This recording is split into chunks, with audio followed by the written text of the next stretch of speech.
कभी कभी ऐसा होता है ना कि किसी बहुत बड़ी बहुत पुरानी कहानी का पूरा सार बस एक लाइन में छुपा होता है। आज हम कुछ ऐसा ही देखने वाले हैं। तो वो वाक्य ये है, बालकांड में प्रभु राम के जन्म से लेकर राम विवाह तक के घटनाक्रम आते हैं। अब सुनने में तो ये बड़ा सीधा साधा सा लगता है ना? पर यकीन मानिए, आज जब हम इसकी परतें खोलेंगे तो पता चलेगा कि इसमें कितना कुछ समाया हुआ है।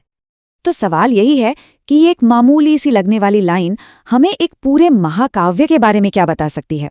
चलिए मिलकर पता लगाते हैं। तो शुरुआत करते हैं इस वाक्य के पहले हिस्से से, जो हमें बताता है कि कहानी का सेटिंग क्या है, मतलब हम हैं कहाँ। और पहला ही सुराग छिपा है इसके नाम में, बालकांड। यही शब्द है जो पूरी कहानी की नींव रखता है और हमें एक स्टार्टिंग पॉइंट देता है।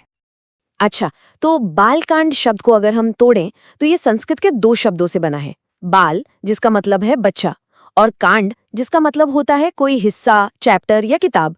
सिंपल है ना? तो इसका मतलब क्या हुआ? सीधा सा मतलब है बचपन का अध्याय। नाम खुद ही सब कुछ बता रहा है। ये पूरा का पूरा सेक्शन प्रभु राम की अर्ली लाइफ पर, उनके बचपन पर फोकस करता है। और यही वो फाउंडेशन है जहां उनके दैवीय और मानवीय दोनों गुणों की नींव रखी जाती है, जिसे समझे बिना आगे की कहानी को समझना मुश्किल है। ठीक है, तो जगह तो हमें पता चल गई। अब आते हैं वाक्य के दूसरे हिस्से पर, जो हमें बताता है कि इस अध्याय में होता क्या क्या है, मतलब इवेंट्स क्या हैं। और ये हिस्सा सिर्फ एक लिस्ट नहीं है कि ये हुआ फिर वो हुआ, नहीं। ये एक पूरी नैरेटिव जर्नी, एक कहानी का पूरा सफर तय करता है, एक स्टार्टिंग पॉइंट से लेकर एक बहुत बड़े माइलस्टोन तक। ये एक पूरा फ्रेमवर्क है। देखिए कितना क्लियर है। 2 पॉइंट्स दिए गए हैं। पहला, जन्म, ये है कहानी की शुरुआत, और दूसरा, विवाह, ये है इस अध्याय का एंड पॉइंट। मतलब बालकांड का पूरा स्कोप इन 2 घटनाओं के बीच में ही है। एक तरह से ये पूरी जर्नी का रोड मैप है। पर बात सिर्फ इतनी नहीं है कि ये 2 इवेंट्स हैं। नहीं, जन्म का मतलब है हीरो की जर्नी की शुरुआत, उनका परिचय। और विवाह वो सिर्फ एक रस्म नहीं है, वो एक टर्निंग पॉइंट है, एक बड़ा लाइफ माइलस्टोन। ये उनके बचपन से निकलकर एक जिम्मेदार राजकुमार, एक फ्यूचर किंग बनने की तरफ पहला कदम है। तो असल में ये पूरा कांड उनके कैरेक्टर डेवलपमेंट की कहानी है। तो अब हमने इस वाक्य के दोनों टुकड़ों को समझ लिया है, स्थान भी और घटनाक्रम भी। चलिए अब इन सबको वापस जोड़ते हैं और ये समझने की कोशिश करते हैं कि ये स्ट्रक्चर, ये ढांचा इतना जरूरी क्यों है। तो चलिए एक बार फिर से उस वाक्य को देखते हैं।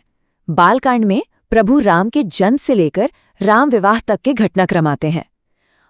अब ये सिर्फ एक लाइन नहीं लग रही है ना, अब ये एक ब्लूप्रिंट जैसा लग रहा है, एक रोड मैप जो हमें गाइड कर रहा है।